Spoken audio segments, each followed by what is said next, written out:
Good evening, everybody. Welcome in. I'm so glad that you guys are here. Thank you for joining me. This is No Judgement Here, the podcast. I'm Tish Ross. I am your host. Man, it's been a minute. I took a little break. Now my podcast has now been invited to the Prospera TV network. I'm so glad that you guys are here tonight.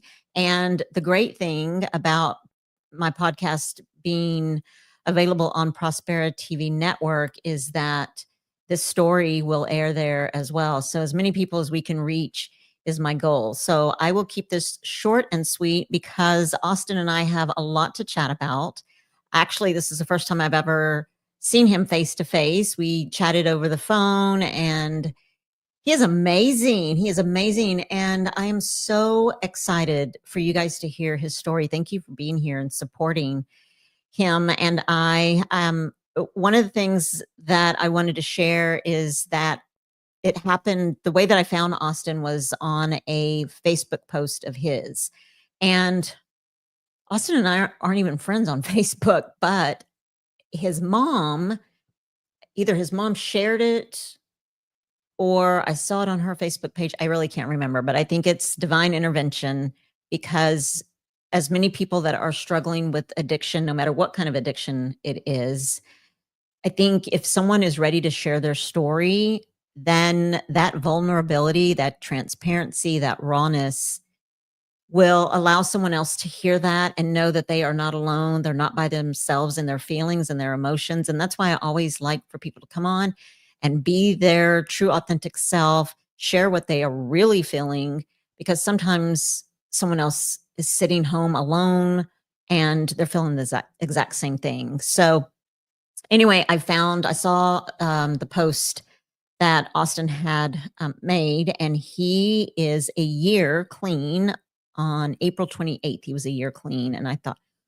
clean of what? And so just read his post, and he is here to tell you his story. He has amazing, from start to where he is now, timeline that he has shared with me. And I'm just so glad that you guys are here. And I'm going to bring Austin in. He's an amazing fellow. So I'm going to bring him in so that you guys can meet him as well. All right, here we go. Thanks for being here. There's Austin. Austin, welcome in. Thank you for being here. Not a problem. And Austin is such a trooper because he actually had some eye allergy and his eyes were a little itchy and swollen. So, but of course, when someone wants to share something good, something always happens. I have to tell you this, that we are having a speaking engagement in Dallas this weekend. The founder of the books Surrender to Rise is a book that I wrote a chapter in, and we are speaking at this event. And her Jeep, literally, she flew in from Indiana. Her Jeep was stolen out of her sister's driveway last night. Yeah. Can't have nothing no more. Exactly. So whenever somebody wants to do something good, it's always like something happens. So I appreciate you being a trooper and coming in with itchy eyes. We appreciate you, Austin. So there's a lot of love in the comments for you. Everyone is saying welcome in, Austin. And so I'm just going to take a quick second to say hi to some people that are in the chat, and then I want us to get started, okay? Cool. All right. So let's see here. Sammy and David, thank you guys for being here. Tracy, thank you for being here. Scotty with Lone Cross, I appreciate you being here as well. Linda Dobson, thank you so much. I appreciate you. It's good to see everybody again. It's been a minute. Let me see here. Thank you, Tracy. You're so sweet. There's Anna. Hi, Sissy. I'm glad that you are here. Goat Days, David is here. There's Pretty and Pooch.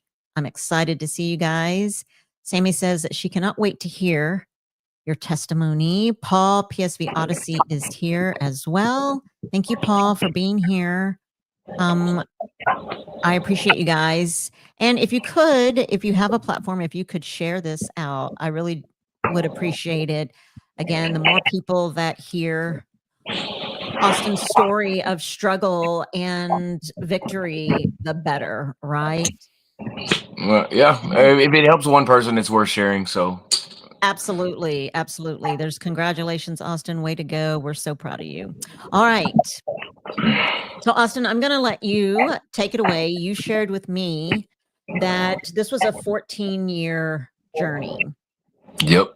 And it sounds like something similar to mine and my husband's son. How this whole thing got started was in 2010 through a medical issue that you had. And Yeah. some pain or a prescription that the doctor prescribed you. So I'll let you go ahead and start there. Take it away.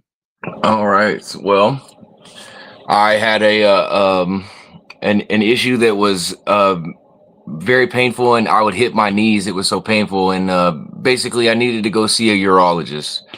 And in order to see the urologist, I have to get a referral from the family doctor and all that type of stuff. So when I went in there and saw him, I told him about everything, and I told him, or he told me that he would give me some pain medication just to get me through till I saw the specialist, you know. So he, in his ultimate wisdom, prescribed me and this is, you know, the 2010 is before they rescheduled everything and everything. He gave me 90 10 milligram hydrocodones with 3 refills.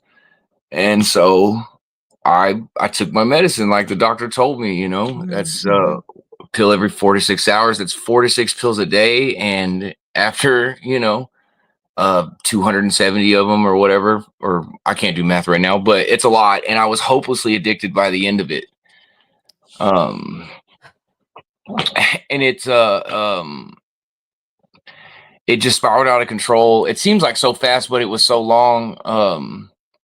So once, I mean, and also too, like, I mean, I like to get high. Like, I'm a drug addict. I like that feeling, you know. I've never been comfortable in my own skin until like now, but my whole life just, I just didn't want to be, I guess, normal.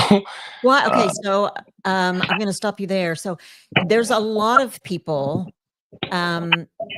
including myself. So like I was the oddball out in school. I never wanted to fit in because I didn't want to fit in a box. So because I didn't want to fit in a box or follow the crowd, I was either considered a shy, quiet girl or a weirdo, or I never wanted to be popular, but I was definitely not popular. And so I just was created that way. I just did not want to fit in. I didn't want to do what everybody was doing. So explain a little bit about that, where you say that you were not comfortable in your own skin. Why is that? Or why do you think that is? I have, I think it has a lot to do with my mental health diagnosis that I didn't get until, what was it, 2020, 2021. I have bipolar disorder, clinical depression, all that type of stuff. And I didn't know that about myself for the longest time. I didn't know why I walked around and I was angry all the time for no reason. I would just be mad.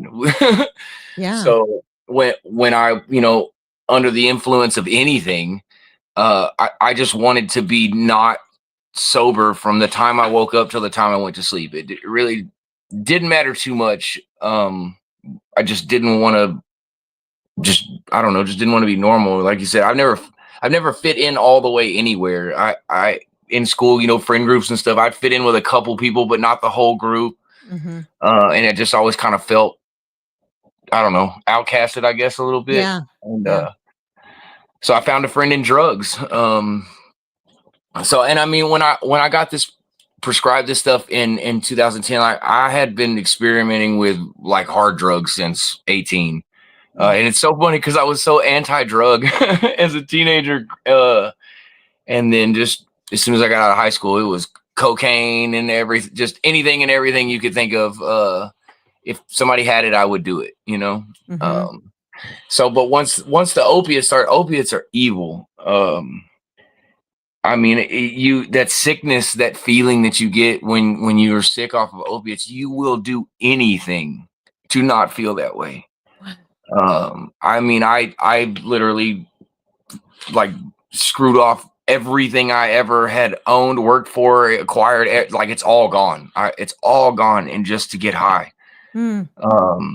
So that happened in 2010, and I liked it. And at the time, the pain pills was like the thing. Like everybody was doing it. It was like a fad, kind of. Everybody was doing it, and so I was able to hide it. I was still going to work. At the time, the girl I was with, I mean, we ended up being together for 15 years, and 7 or 8 of those years, I completely hid the fact that I was addicted to drugs.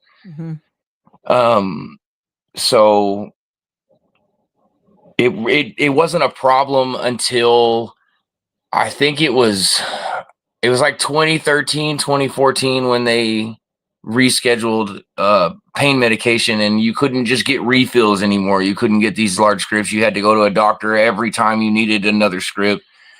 And they all they did was make the price of the pills on the street double. So I went from, being able to kind of maintain, even though I was spending a lot of money on these pills, they got up to where one pill was $10. And at a certain point in my addiction, I was taking 15 to 20 of them a day. Wow. Just to not get sick, just so I would not get sick. And so slowly over time, when all the legal routes run out, you turn to crime. And I started stealing, and it got really bad. I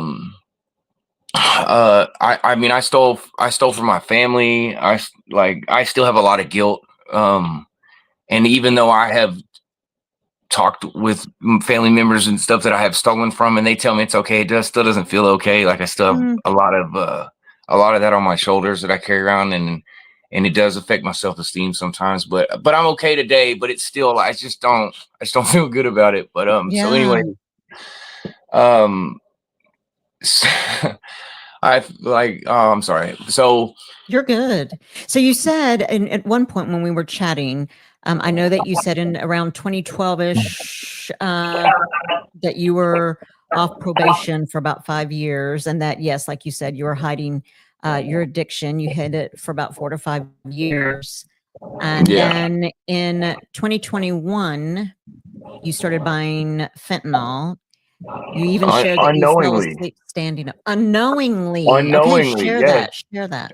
Okay, because so in an effort to get more bang for my buck, I graduated from hydrocodones to oxycodones, and I was buying their little blue, they say Percocet on them, little blue 30s. And when fentanyl hit the street, those pills are made to mimic like what oxy looks like. So I was buying these pills, and my dealer got some that were different, a little different. They looked a little different, but man, were they strong, And yeah, I mean, my sister's wedding, I was in my sister's wedding, and I don't remember it. I was standing up, just completely zombified, like just to an embarrassing degree. I mean, literally just, everybody's seen the videos of the people all slumped over, half standing up in the gas station. Like I was that, I was there.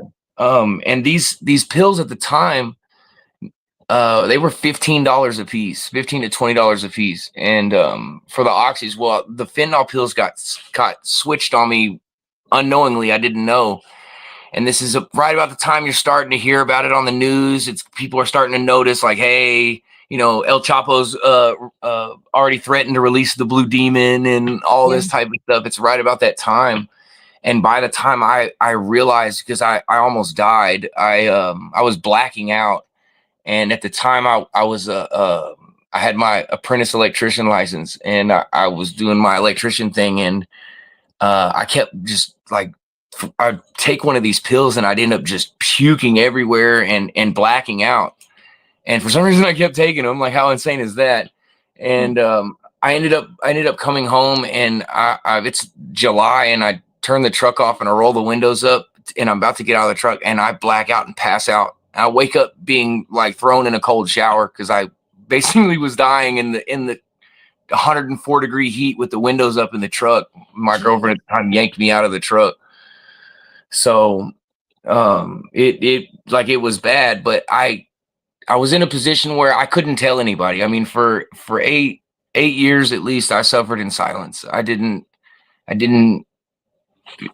she wasn't somebody that I could tell. I couldn't be vulnerable with her. I wasn't allowed to be vulnerable. I tried to tell her I was depressed one time, and she looked me right in my eyes and said, "You're not depressed. You just need to get a fucking job." So I just couldn't tell anybody. And, because of my felony probation, and at the beginning of that, I kept failing UAs for cocaine and other things because I'm just an idiot. So I'd been through 12-step programs and counseling and stuff. And so they knew, my family knew that I had a tendency towards, substances. They didn't know how bad it was. Gotcha. So where it all just hit the fan. And this is, I feel so bad for this still. So my ex at the time, we were together 15 years, and, these pills were these $15 pills, I was having to take 5 or 6 of these, and these things were potent. I was having to take 5 or 6 a day to not get sick. That's how high my tolerance got. And once I realized it was fentanyl, I tried to go back to the hydrocodones and everything. And it just, I could eat 10 hydrocodones at once and not even feel it. Like, that's how strong fentanyl is. I mean, it's almost unfathomable how potent this stuff is, So, she had a really good job, working at the hospital, and, in my infinite wisdom, I decided to start stealing her checks and writing them out to myself and cashing them at the gas station. And I ended up stealing like almost $5,000 from her in like 3 months, just for drugs. I just remember the day it happened. I was standing in the driveway and talking on the phone, and she was kind of a homebody. She didn't spend a lot of money. She didn't really do anything. So she never really checked her bank account until she did. And I'm on the phone, and I just remember her coming outside and just beating the crap out of me. She's just punching me as hard and as fast as she can, calling me all kinds of names. And I just curl up in a ball because I know who I am and what I did, and so she throws me out. Like, she's done. She kicks me out. I think 3 days later, I never saw her again. She changed her number, moved, disappeared. After 15 years, just poof, gone. Wow. Yeah. And so and then she called everybody. She called my grandmother. She called my mom. She told everybody what was going on. So a week after that, I put myself into treatment the first time. A friend of mine that was going through the same thing, started to turn himself around, and he told me what to do, and I ended up going through Tarrant County's HMA or MHMR, just like Pine Street down on Lancaster. I ended up going there the first time to detox, and by this time this is full-blown COVID. Zoom calls, the little ropes outside of Walmart, just full-blown COVID times. So I was doing the outpatient stuff. So I went to detox, and they put me on Suboxone, which is, like methadone or anything else, just a maintenance thing. And I'm doing these little Zoom counseling meetings, basically, in a group.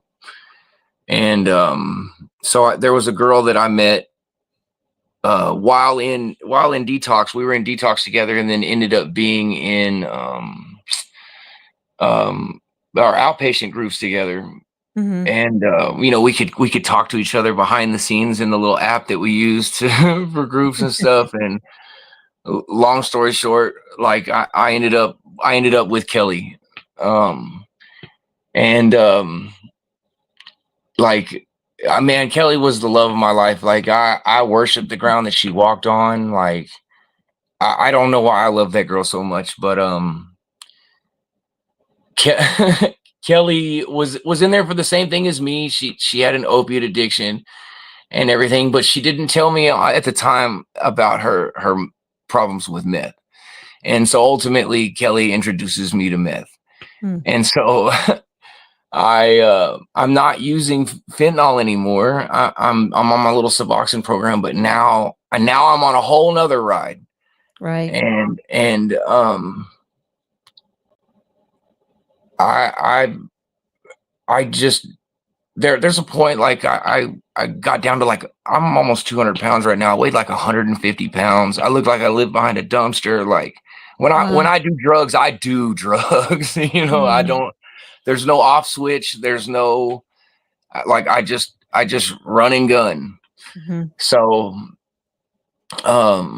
so over this time, from the time of when I went into detox and met Kelly, for about a year and a half, I'm able to stay away from the fentanyl completely, because that, I'm got my head stuck up her butt.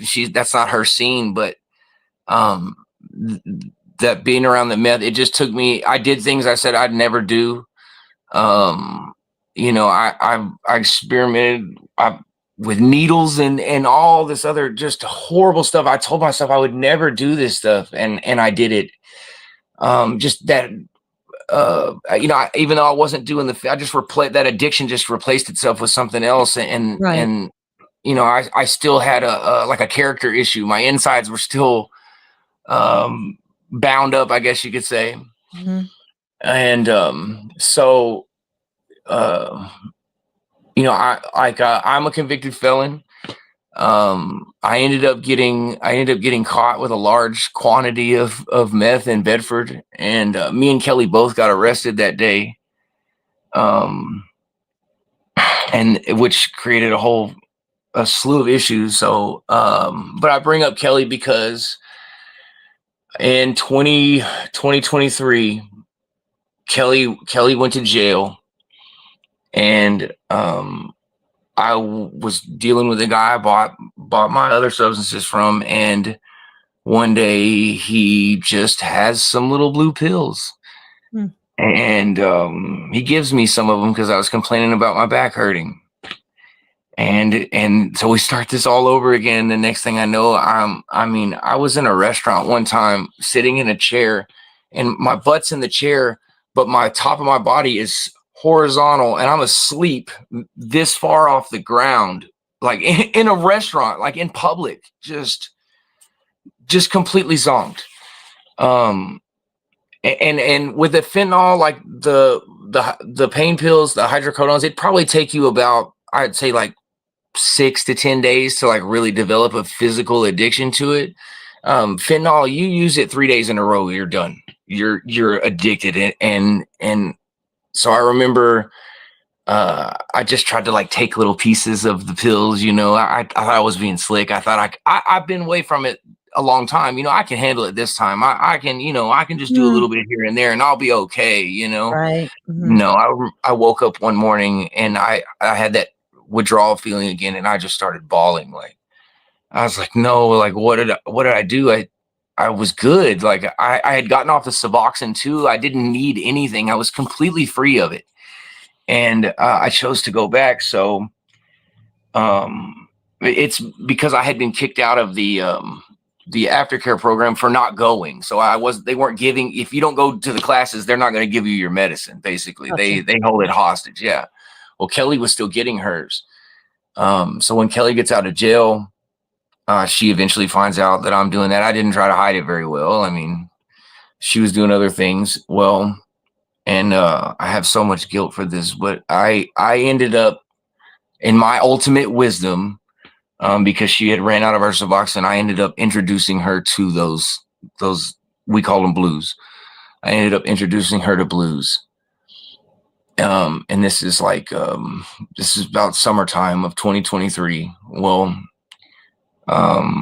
Kelly had heart conditions and stuff.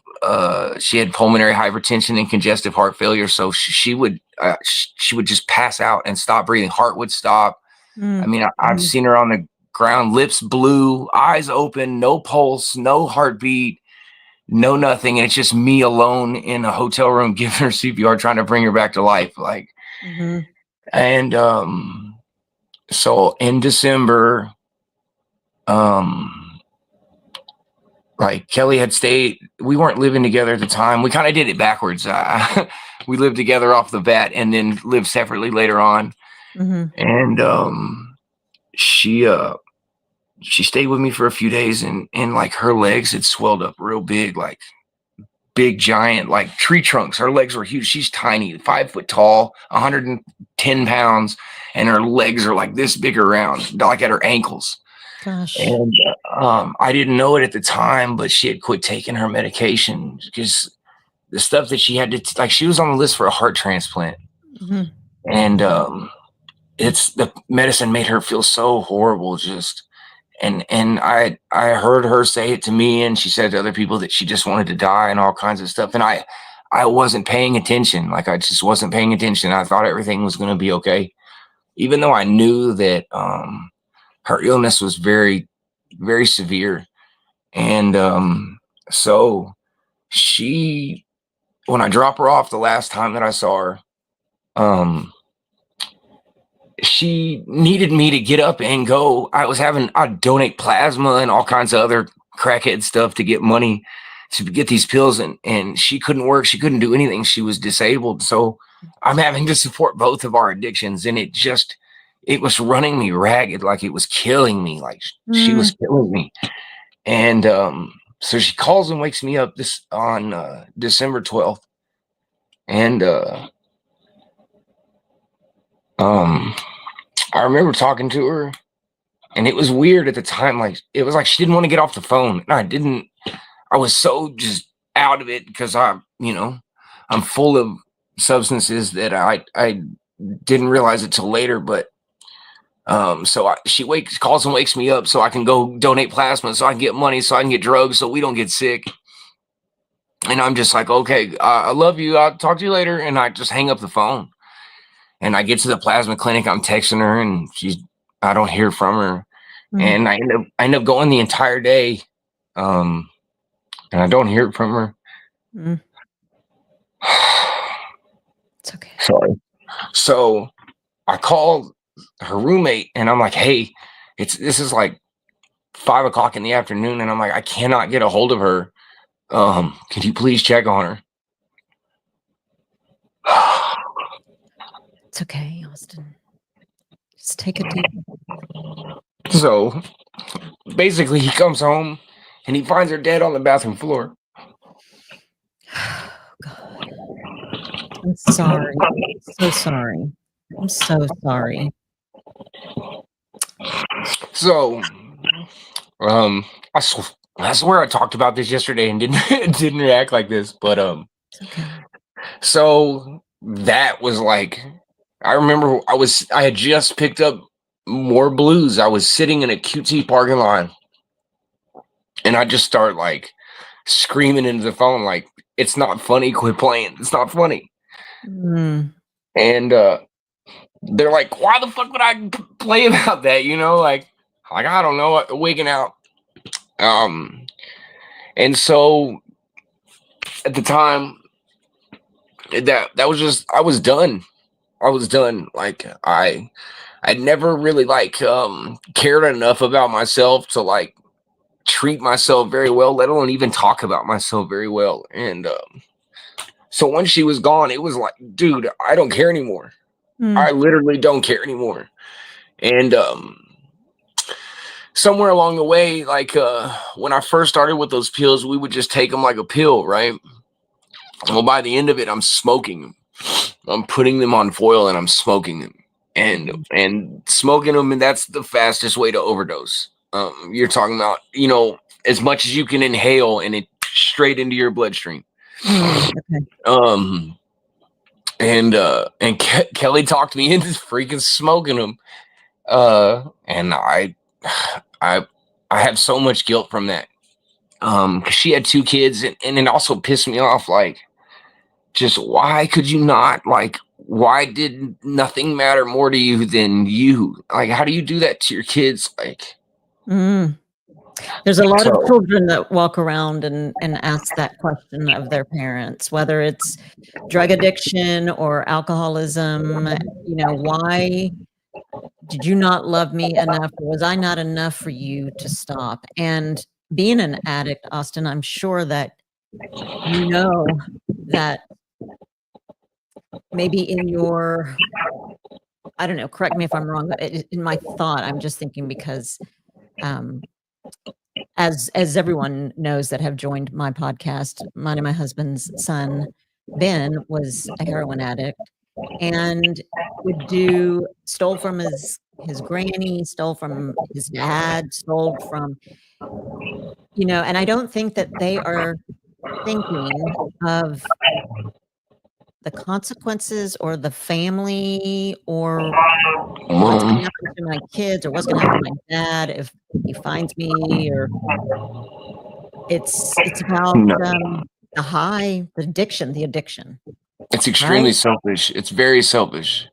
And I mean, there are things that just because I can relate. There are things, you know, I used to, when stealing from my family, I would cry to and from doing my little mission. I hated myself for what I did. I mean, like, I hated myself, and it's just a vicious circle that you know, it's driving you to do things that make you hate yourself, and the hate for yourself is driving you to use the drugs, and so it just goes and Yes. goes and goes and goes and goes until you can't anymore.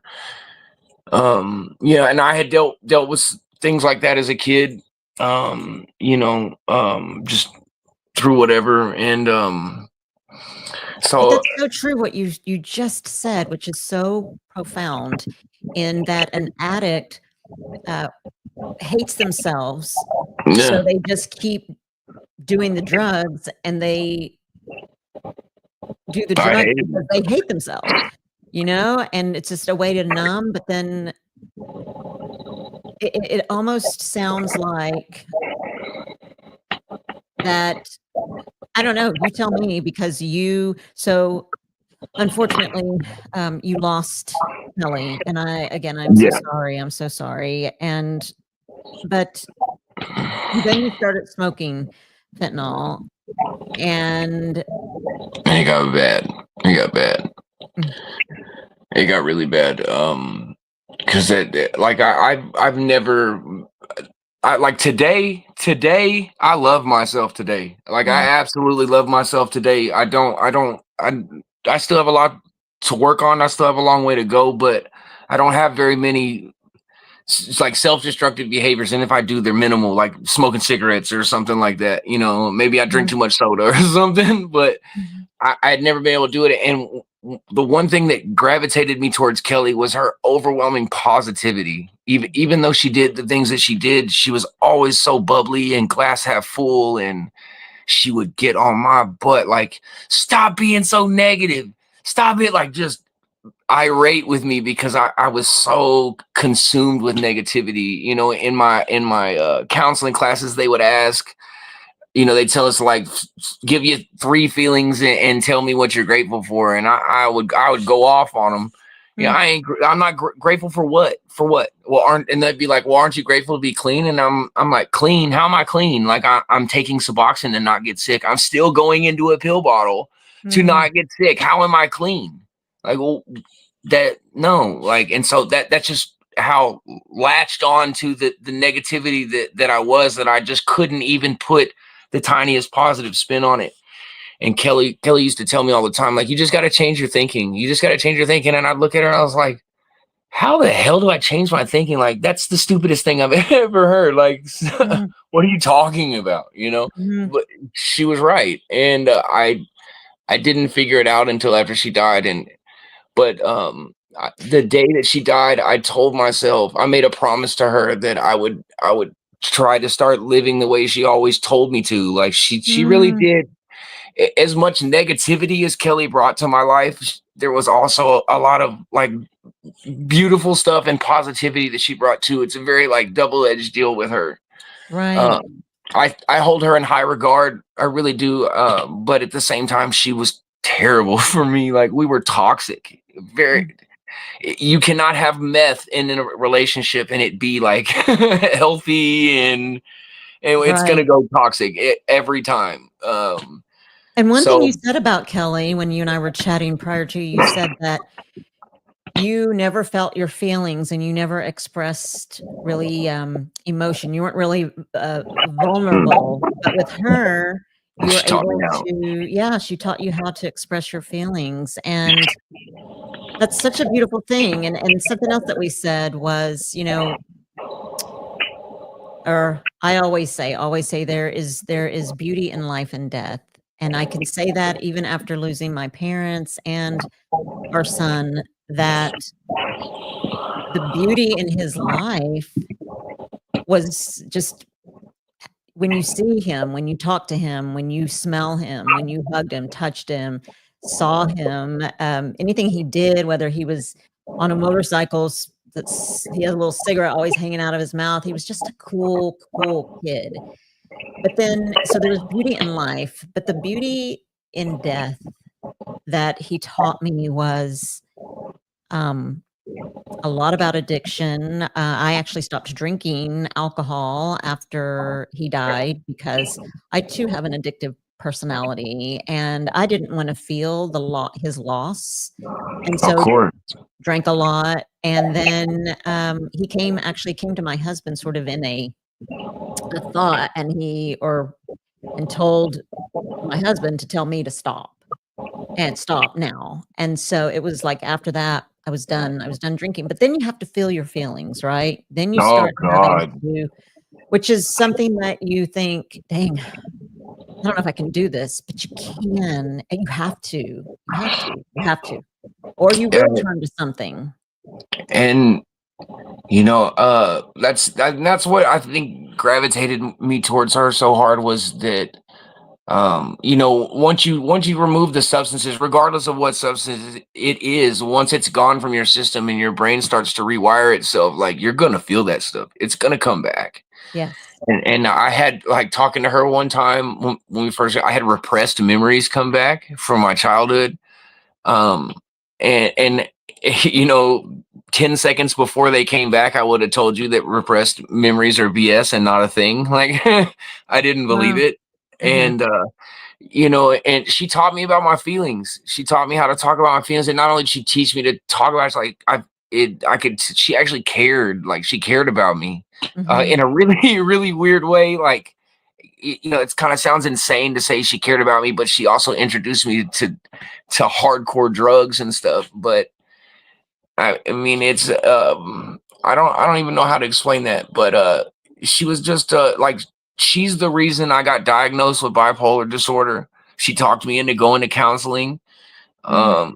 Like, a lot of the things that I have today are thanks to Kelly. Like, she Mm. gave me those things. So And um Austin, you and I kind of chatted about that. Not that people die for us, right? But sometimes people's death, it can be a life-changing for us. It can be a oh, for wake-up call. It can be uh, life-changing. at the time, Kelly's death was the worst thing that had ever happened to me. Mhm, mhm. But today, looking back, like, some of the best things that happened to me, some of the best people I have in my life came out of her dying. Mm. As awful as that sounds, like, there was a lot of good things that happened to me because she died.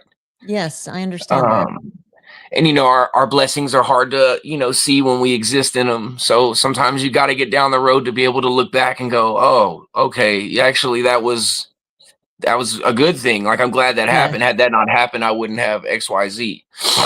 yes. And I wouldn't be able to even put that together without her. She gave all Wow. that to me.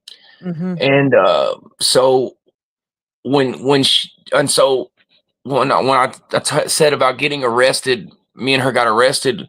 mhm, Her son lived with her parents, and at the time they were trying to, like, get her to sign her rights over behind whatever. and she had a problem with drugs before, and like her parents had conversations with me about like keeping her away from it and all this type of stuff. So I'm kind of the overprotective type. Like I'll, if I tell you that I love you, I will do anything for you. I will protect you at all costs. Like I will help you hide the body, like any of those types of things. So when I got out of jail and she was still in jail, which I ended up like just hustling up the money to get her out. But I told her parents on the phone that she had gotten arrested for my drugs, that she didn't do anything wrong.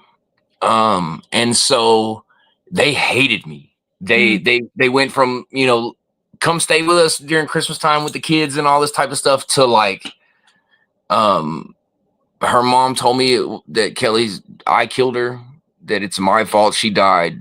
I wasn't allowed at her funeral. They had people there to make sure I didn't show up.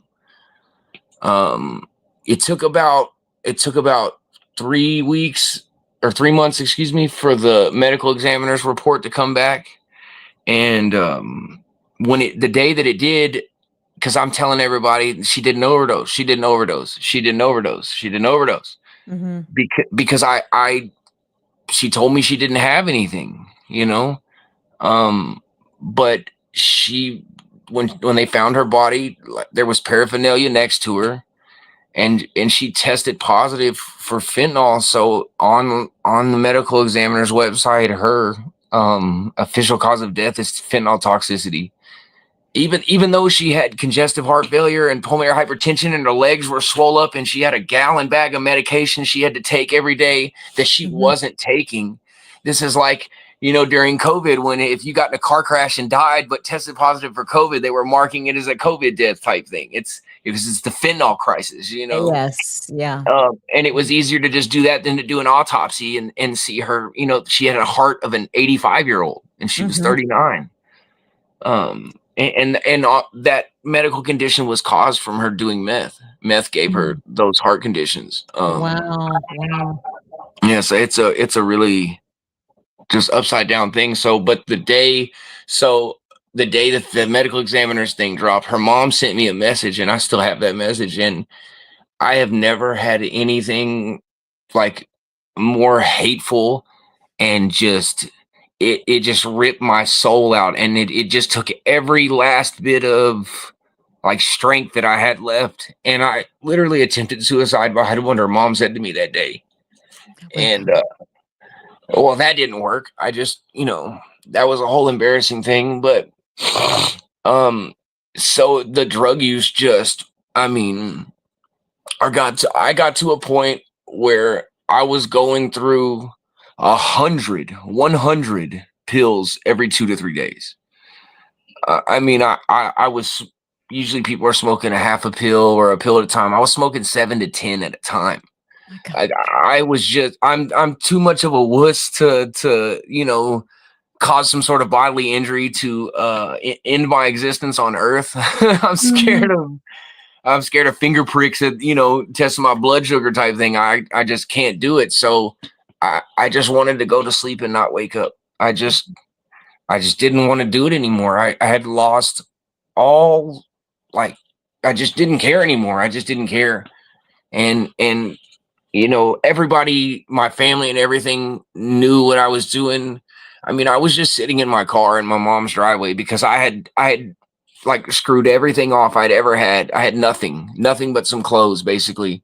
And I would just sit in my car in the driveway, just doing drugs until I passed out, and I'd wake up and I'd do more drugs, and until they ran out and I had to go get more. I had just completely given up. I just completely. And Kelly's son is 15, and the most messed up thing about it is Kelly's dad was not her stepdad, but her dad. He raised her. He was in hospice with a brain tumor, and so when she died, because I'm the one that called her mom and told her that she died. 45 minutes after they told her dad that she died, he died. Oh my gosh. And so her son never had a dad. He was not on the birth certificate. He's never met him. He doesn't claim him, like, and so Kelly's dad, his grandpa was the only father figure he had ever had, and he lost his mom and his dad in the same day, in the exact same day. Wow. And so just one day, man, I'm just in my guard doing my thing, and this is a time where I came so close to death. There were 2 days in the same week that I woke up in my car. I mean, there was like half of my body's in the car, half of it's hanging out. I'm just in the driveway, like everybody driving by can see. Mm. I'm flailed out in the car, completely out of it. And when I wake up, like every single joint in my body is like stiff, like rigor mortis. Like I was barely breathing. I got so close to death 2 times.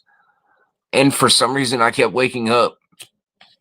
And this whole, me still waking up is bouncing around in my head, and I'm thinking about it, and just something clicks. And I'm like, man, if that 15-year-old boy hears that I died too, because me and him had a relationship. Of course, I can't see him anymore. He'll hit me up on Snapchat sometimes, and since he's a minor, I don't say too much. I just make sure he's okay, and then I leave it at that. I don't contact him. He'll contact me sometimes because especially with the way her mom feels about me. I don't even have to explain that. So. But I was just like, man, if I died too, like, cause he had a nervous breakdown and everything, like, that's just, I just felt like he was going to give up. And, I'm starting to, like, people are treating me differently. They know I'm on this fentanyl crap, and they're talking down to me. Like, I know what I'm capable of. I know what I'm worth, even though I don't feel like I'm worth much. I know I'm worth more than what I'm getting, and and it's starting to bug me. It's really starting to bug me. I don't like being seen this way. And I've decided that I don't want to die. I still don't love myself. I still don't like who I am. I still, I'm still in hell, but I'm finally have a little fire lit under my butt. Like I don't want to do this anymore. I don't want to be like this anymore. Like I can do better than this. And, so I put myself into treatment again.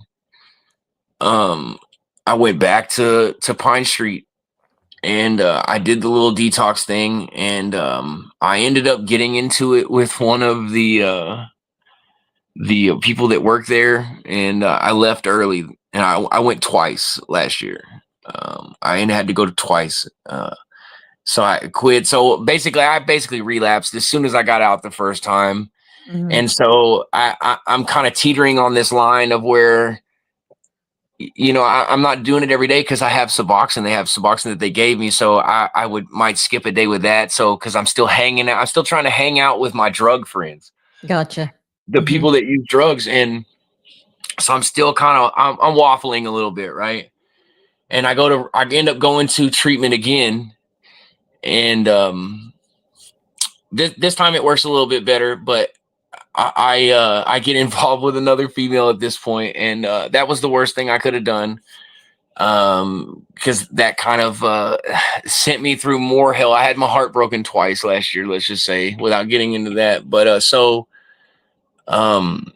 one day I'm not buying these drugs anymore. I'm using socially.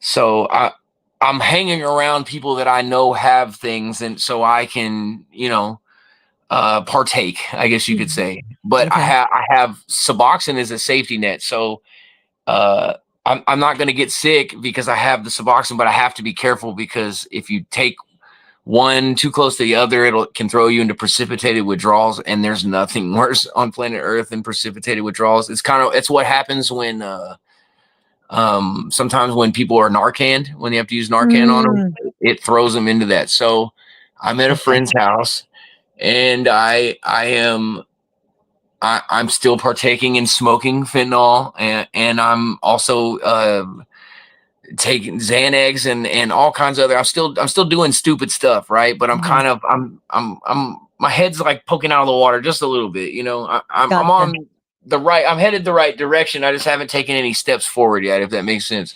It does, yes.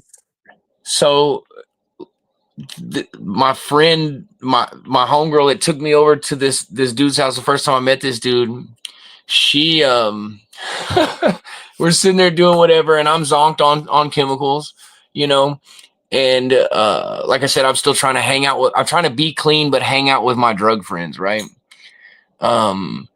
Even though I know that you have to change people, places, and things, like period, to get, I know this already. So basically she gets sent a picture, right, of her boyfriend cheating on her, let's just say, right, to keep it PG. Sure. And she had just picked up an entire script of Ambien. And in her Ambien bottle that she has, because she'd sell it to somebody for money or whatever, she had 15 to 20 of these fentanyl pills in this bottle as well. And I watch her do this, but it doesn't make sense. It doesn't compute at the time because I'm under the influence. She swallows this entire bottle of pills as I'm sitting right across from her, looking at her, and I'm like, whatever, like that didn't just happen. Like that's ignorant and stupid and just, girl, get over it. You know, what are you doing? Right. So I nod out probably 45 minutes to an hour and 15 minutes, and I snap out of it, and I sit up, and she's sitting straight across from me in the room, and she's sitting straight up like this, and she's eyes closed, just drooling coming out of her mouth. And I'm looking at her, I'm like, you know, this is all starting to compute and come to. And I slapped my buddy on the knee. I'm like, hey, did she really swallow that whole bottle? And he's like, yeah, I think so. And I'm like, dude. So I grab her, and this girl, see, and this is so insane to say out loud too. Like, she's on the run, right? If she gets caught by the police, she's gonna do, like, we call it an elbow in prison. Like she's gonna be gone for a football number. A very, very, very long time, right? So I can't call an ambulance, because if I call an ambulance, she's gonna go to prison. So I'm trying to be a friend, so it's just so insane. That was my thought process at the time. It sounds so stupid now.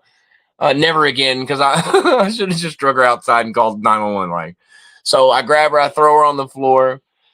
We get a list tube thing. We're sticking the tube down her throat to try to make her throw up all the pills. We get her to throw up all the pills, and she's laying on the floor, and she's just unresponsive. She's barely breathing, but she's breathing, but she's unresponsive. And I mean, I'm slapping this girl in the face trying to get her away, but I'm mad too. Like wake up. She's not waking up. And so I always had a thing of Narcan in my pocket, always, when I was using. I just always had it in my pocket. So I busted out the Narcan, and I Narcan this girl, right? So she doesn't wake up, but she goes into precipitated withdrawals, and she is unconscious but rolling around on the floor, grunting in agony. And I'm like, dude, that's what you get, dude. Like, you freaking idiot, you know?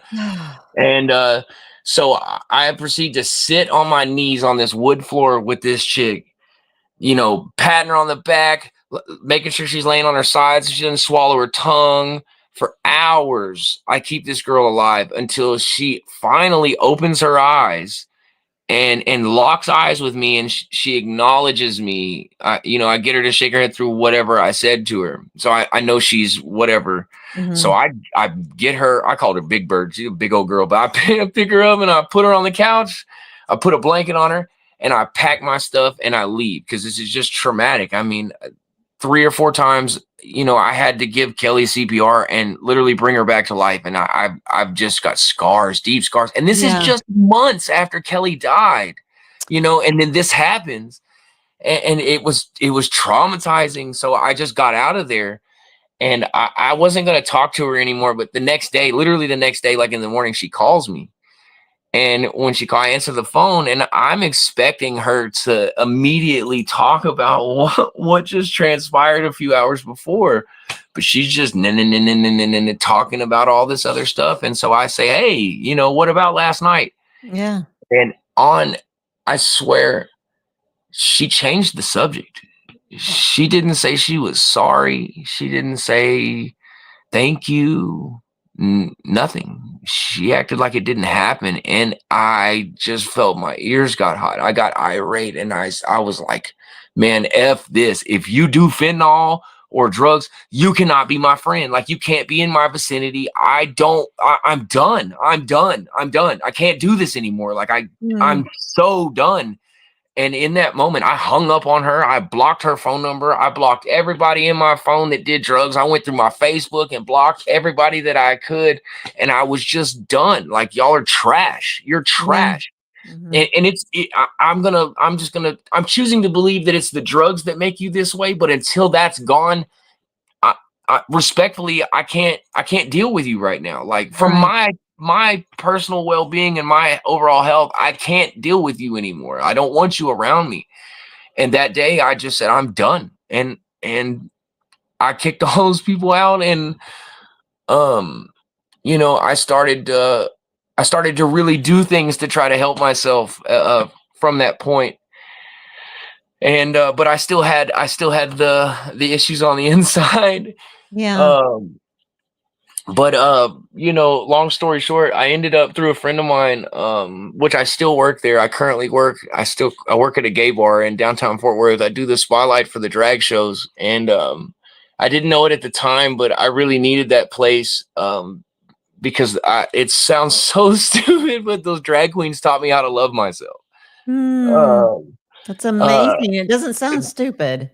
Well, I mean, not stupid, but because those people, and a lot of them who are, trans or identify otherwise, like, those people love themselves so much, and it just rubbed off on me. It was just the right place to end up being. And, I never held on, like, kept my clean date or anything like that. Like, never paid attention until, like 2 months ago, me and a buddy of mine are having a conversation, and he says something about my year clean date. I'm like, I wonder when that was. And I start going through my phone and looking, and I was like 9 days away from being clean for a year. Like, congratulations. So, wow. It makes my eyes tear up a little bit. I'm not going to lie, Austin. I mean, you've been a little emotional, but to hear your whole story, and thank you for being so transparent and vulnerable. Thank you, Kelly, for teaching this man to feel his feelings and to express them. But it really does make me a little emotional, knowing that, my goodness, you are clean, and you give hope, and you're inspirational. To share all that you shared tonight, and to share your truth in your rawness, and then to find out that you look down and you look for the date, and wow, you were 9 days away from being a year clean.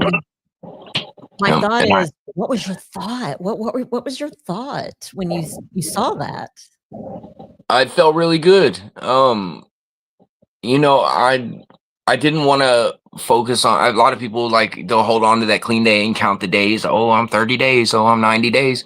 Man, I'm just clean today. I'm just trying to be clean right now. I'm not worried about any length of time. And I have ADHD and all these other things. I'm an overthinker, and I stress about stuff. And so I'll latch onto weird stuff and overcomplicate my situation. So when I just put it out of my head, of like, I'm just going to stay clean right now. Just in this moment right now, I'm staying clean and I'm good.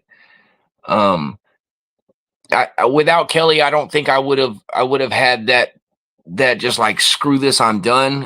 Because Kelly it's so backwards. We would do such self-destructive things, but she would tell me about how much I deserved love and how much I should love myself and how awesome I was. And she was always trying to pick me up, always. As much at the same time she's dragging me down,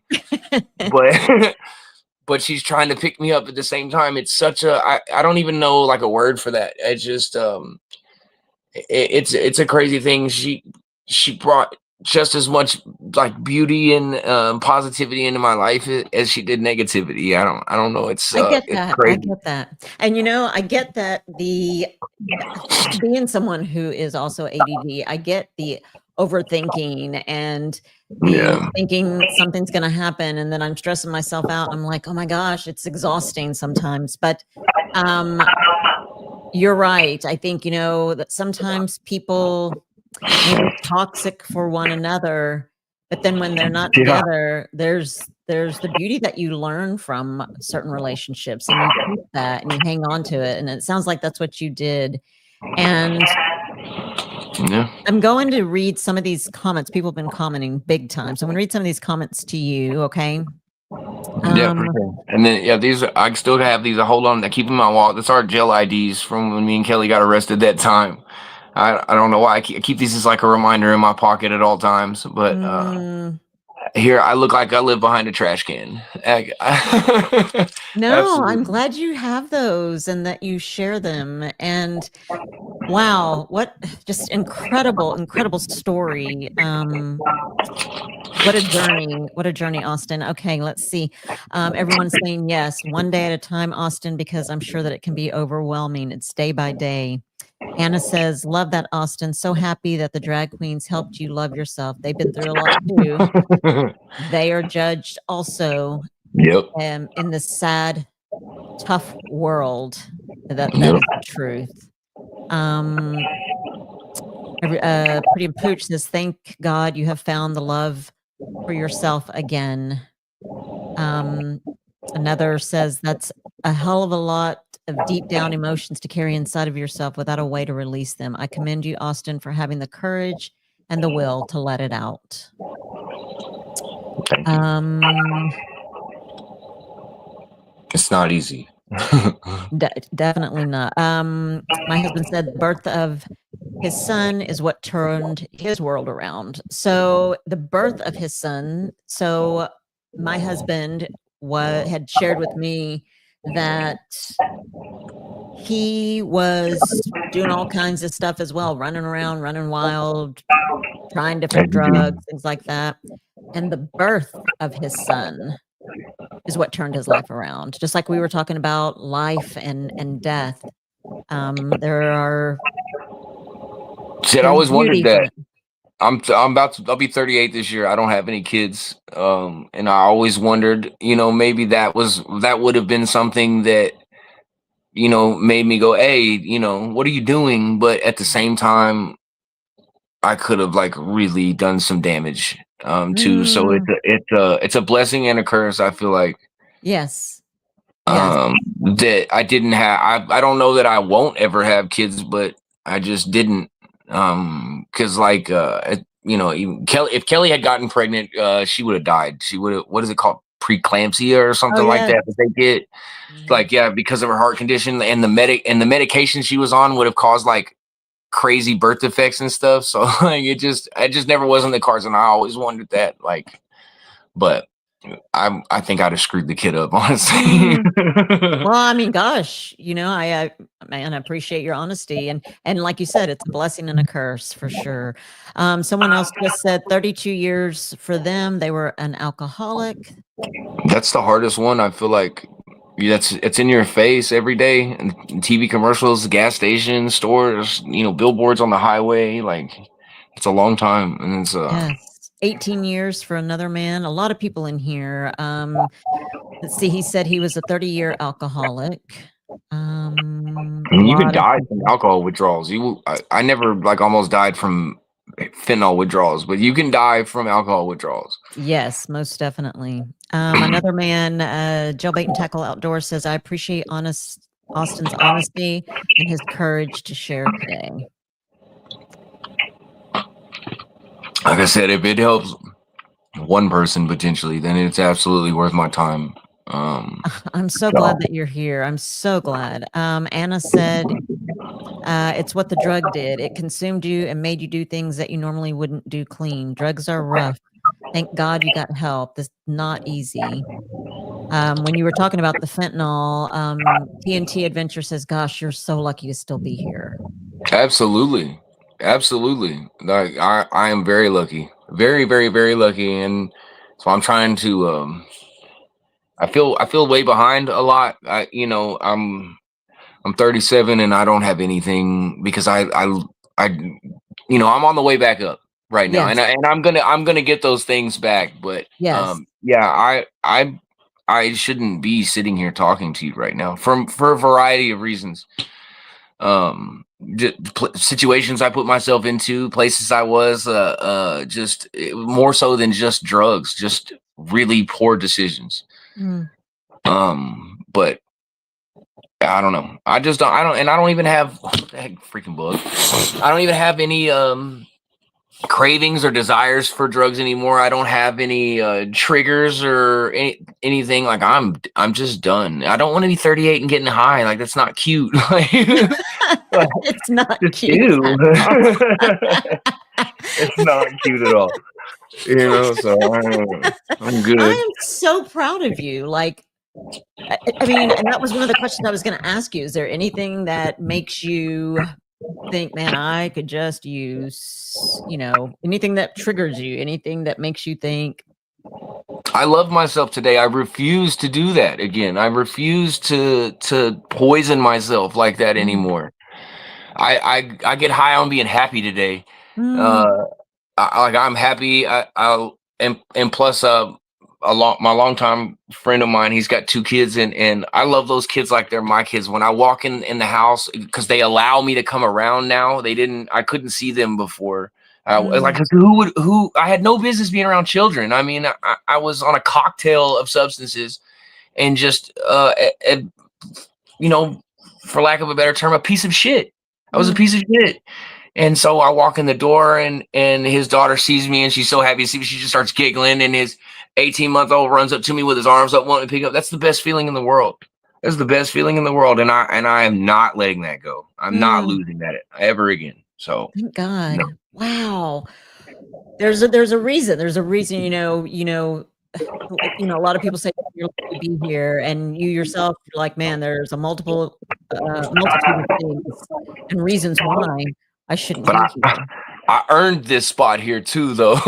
Like, as much as I shouldn't be, I should be. That's right. That is exactly right. And I thank God that you are here. There are so many people in here too saying, I'm so proud of you.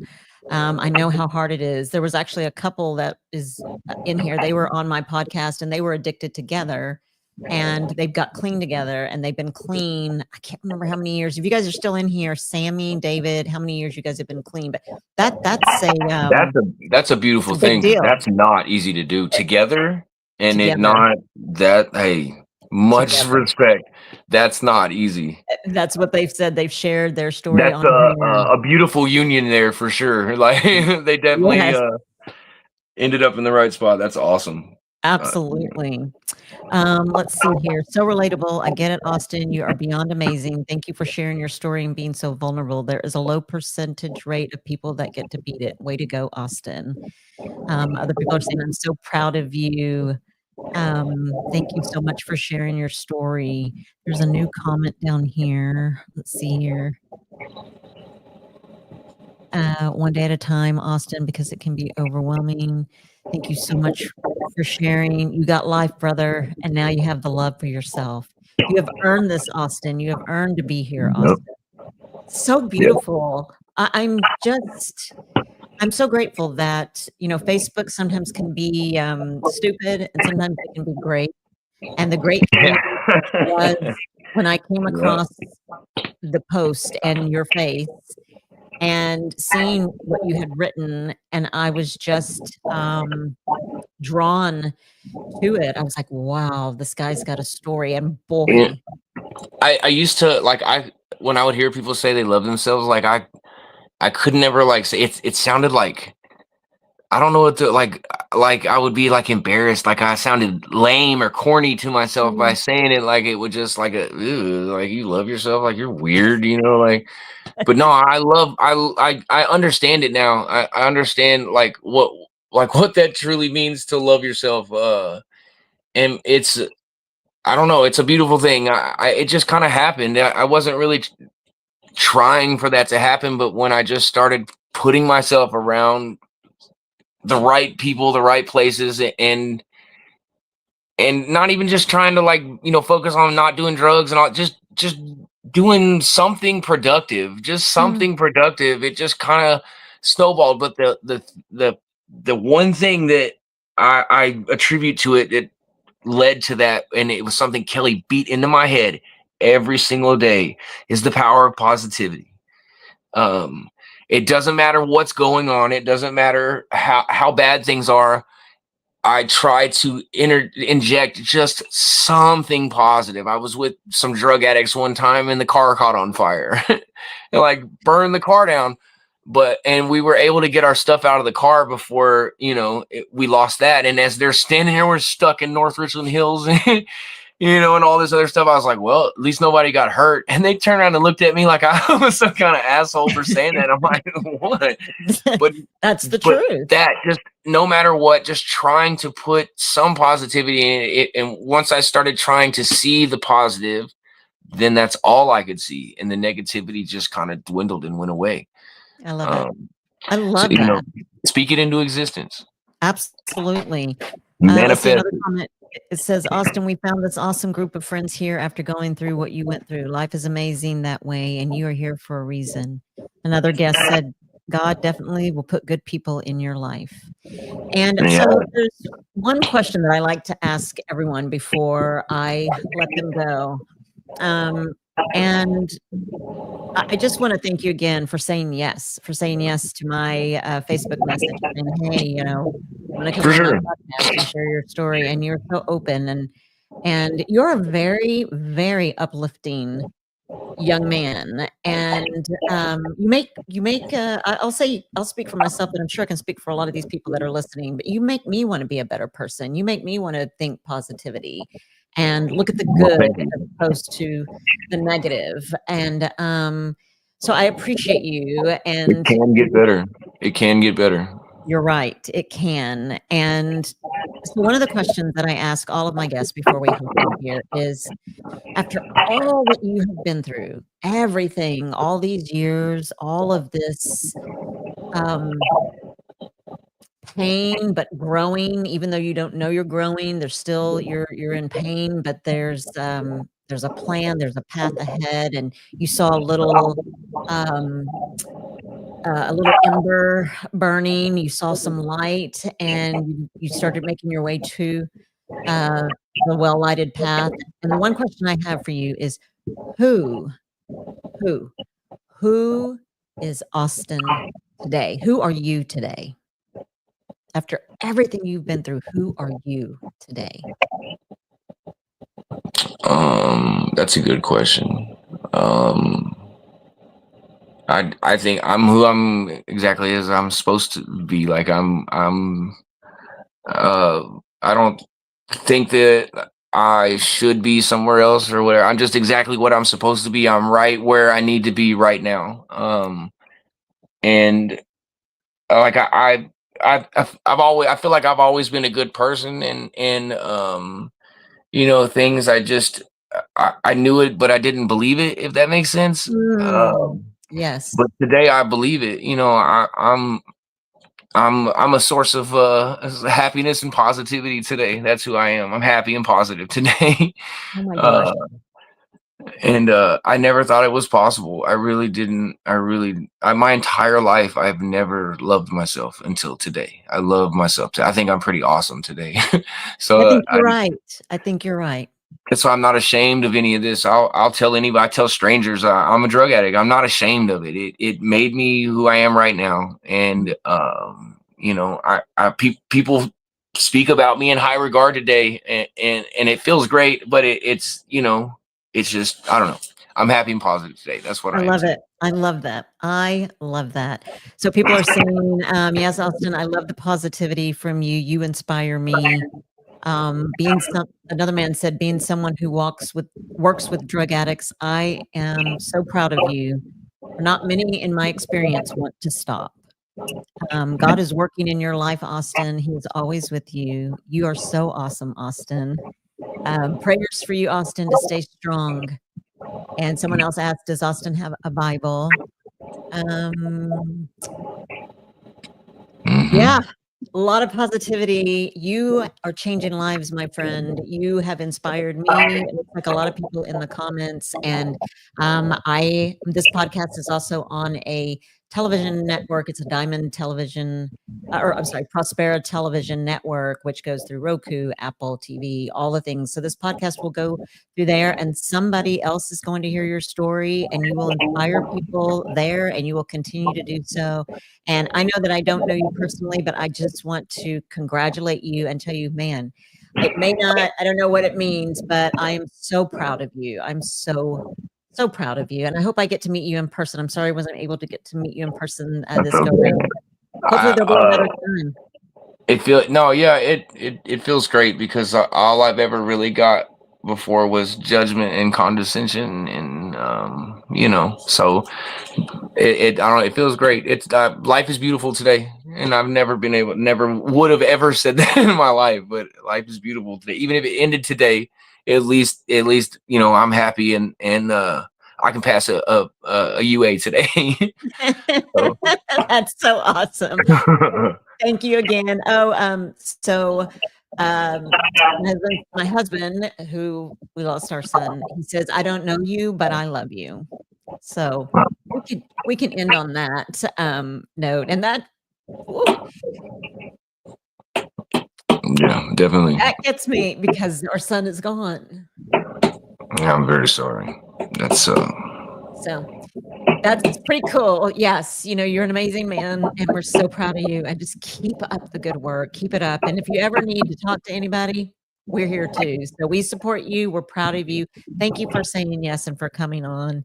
And I appreciate you. And I hope that it continues to go well for you. I know it will, because you seem like you have a really strong mind. You have a good head on your shoulders. You love yourself. You're proud of yourself, and you're changing lives and doing great things. And I'm speaking it into existence. Manifest what you want. Speak it into existence. Your words affect the physical reality around you. And if you talk negative all the time, you're going to be negative all the time. Everything coming towards you, you're like an antenna, you're just attracting it. Speak it into existence. I promise it works. Absolutely. Well, Austin, I appreciate you coming on. I'm going to let these go. I thank you, and I hope to have you again on here sometime to let us know where you're at and what you're up to. Absolutely. All right. Thank you, everybody. Good night, y'all. We'll see you next time on No Judgment Here with Tish Ross, the podcast. Y'all have a good night. Bye-bye.